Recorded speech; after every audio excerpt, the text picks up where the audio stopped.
Hey guys, in this video I'm going to show you how to install new fonts in LibreOffice. Now for us to get this done, let's go ahead and open Google right here and go ahead and type the font.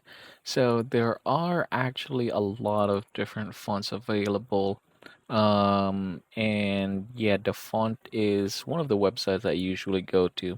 So let's go ahead and use this one, Super Meatball. So if we head over here and type, say for example, um, Super Meatball, you see nothing is popping up. So there's no such thing as Super Meatball here in our font. All right, so we're gonna go ahead and download this one right here, and then let's go ahead and use that. I'm gonna open a file right here, and I'm just gonna simply click this and click install. And once I'm done, I can just go ahead and close this. Now we're gonna head over back to our file. All right, so now we're back on the file. Now let's go ahead and look for that again. So we're gonna type S and Super Meatball. There you go. See, now it's popping up.